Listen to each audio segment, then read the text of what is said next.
Tuesday, you can get like the most points. If you have it done by Wednesday, you only lose 1 point, okay, for that part. Jamie? The 10th is Wednesday, because the 8th is Monday. It could be, I have to, I remember because that's correct, okay. my Yeah, dresser that's hurts kind of sometimes. confusing. Yeah, I have to check my calendar. I just know, I have to get grades put in just so you know where these days are coming from. I have to have grades put in on this day. Okay, so that is the absolute last day that anything can come into me. Okay, and that's what happens when you get down to the end of the year. Another thing that I want you to notice on here is that it's asking about demarcations. So when you are going to have these items measured for me, you have to be able to point to one spot and say, this is the knee, okay? This is the elbow. This is where we put our shoulders. So for your shoulder width on the back of your gown, you should be able to come up to me and say, shoulder, shoulder, right here. Okay, so I know exactly where to measure. How this measuring process will work, that's what I want to talk about first, is you're going to come up and I'm going to have some little pieces of paper. Let me see if I have that little, oh, here it is. That little container. And inside this container, I have every single item that you have had to measure for your doll. Okay, and I will say to you, pick out 3 items and you'll pull out these little pieces of pink paper.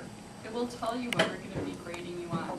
So we don't measure every single thing on your doll, but this way it's very random. You don't know if you're going to have the head circumference. You don't know if you'll have the foot. But you want to make sure that your measurements are as accurate as possible so you can get the most points. There is one piece of paper in here that says candy. There's one piece of paper in here that says extra credit points. Okay. Nobody's eating one. I don't care about extra credit. Okay. I want to go over a few points on the rubric with you. Do you remember what a rubric is? You've heard about that from other teachers. You'll have a lot more rubrics as you get older. What's a rubric? Other words, synonym, Mitchell? A scoring device or a measurement device. Okay, so it's measuring what you have put into the project or what you get out of the project. Okay, so just keep that in mind. And it's got the points on there, as you know. So just for a couple of minutes, I want to go through a couple of these terms and make sure you understand them. Demarcation is a great word to learn about at this stage in your life, and you'll come across it again. Ms. Thompson gave you an example of a demarcation. On this project, she said it's a shoulder. So how could you maybe define the word demarcation? So next time you see it in another context, you'll know what it means. Kenzie? It's a word that describes a part of your project. In this case, it's part of your project, but if we talk about a demarcation, what does that mean kind of in general? A spot, a specific spot where something is clear or distinguishable, right? It's kind of separated. So a demarcation, there's demarcations in grading between A's and B's, demarcations on your body, so that's kind of what demarcation means. And in this case, you know, she's looking for joints, right? We're looking for joints. And you know how I kind of enjoy playing with words. What word do you see within the word joint? Look at the word. What word do you see within Join. it? It's part of the word, Alex. Join. Join, makes sense?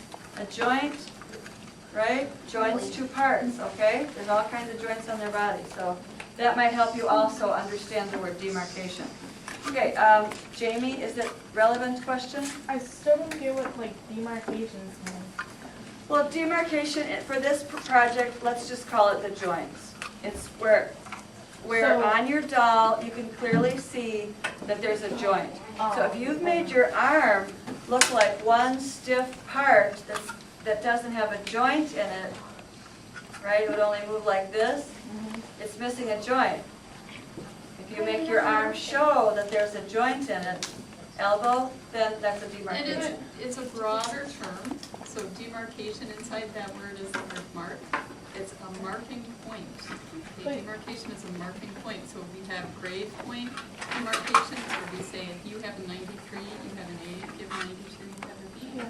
But like, can't you just write like show a little area that says like knee and with a line? Yes. Okay. That's what she wants you to do. You don't have to write the You word don't even have to demarcation. write in the word knee. You can put a dot, and when I say, where is the knee, you put a What dot. about the, is that the joint? Oh, okay. Yeah, it's a point. Maybe, yeah, we're not trying to overcomplicate it, but you know, Miss Thompson and I sometimes kind of get 2 lessons for the price of 1 or something like that. Everybody point to a demarcation on your body right now. Find a demarcation on your body and point to it. Point to it. Silent activity, thank you. Now find a demarcation somewhere in the room, on the walls. Find a demarcation and point to it. All right, good to move on. Next. Demarcations, points possible, I think we're pretty clear on that. The next term that might take a little bit of discussion is body proportion. And you have body looks proportional, body is mostly proportional, appears out of proportion, or body lacks proportion. Proportion is really what gives our bodies, you know, well, no, you tell me, what's proportion? What does that word mean? AJ? Proportion is like Maybe hard to describe, or you could break the word down and see if there's a word inside the word that you might know better than proportion.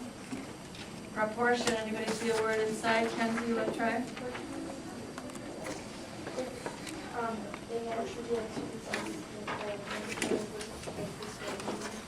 Certain sizes and measurements so the body doesn't look distorted. Okay, hands down for a second. Let me give you an example of one of the most popular dolls of all time, maybe the most popular doll of all time, and her name is? Barbie. Barbie is a very, very poorly designed doll because she's completely out of proportion. Imagine Barbie in your mind's eye right now, and think about her shape, and think about what's out of proportion on her body. In other words, it's not realistic, it's not really human. Her feet are always up like this, they're never like That's down. because she's Well, that she's wearing high heels, which is bad for her feet. But in terms of proportion, we're talking about one part of the, one size in comparison to something else. What would you say? Abby? She doesn't bend at her elbows.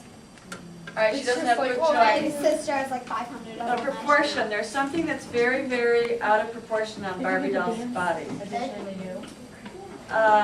She might have a smaller head, but I'm thinking about a different body part. Maybe it's not as obvious as I thought it was. Color? Like for maybe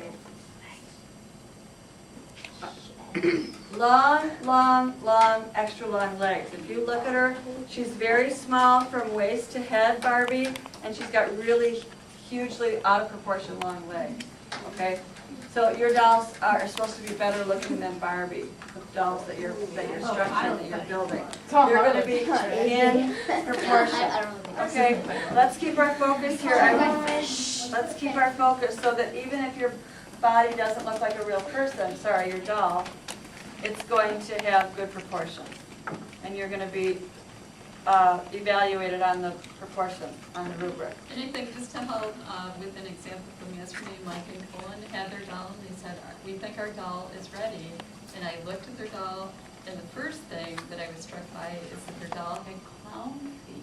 What do I mean by clown feet? Kenzie? They're ginormous. Their feet were gigantic. I could tell right away, this doll is out of proportion, because these feet are way too big for the size of the body. Yeah. Good You know, example, we great have- example. We have so many variations in our own bodies and the sizes of our bodies, but there's something about like huge feet that are like out of proportion that it stands out. Okay, if your feet are as long as your arm, it stands out. And proportion is, you know, it's an interesting kind of thing to think about in terms of human anatomy, because if people do have really long feet, big feet, they're usually taller, because it's a balance issue. And if you're short, people have smaller feet, so that's not an accident. That's part of anatomy. Okay, we're gonna get a little bit off here, and I think we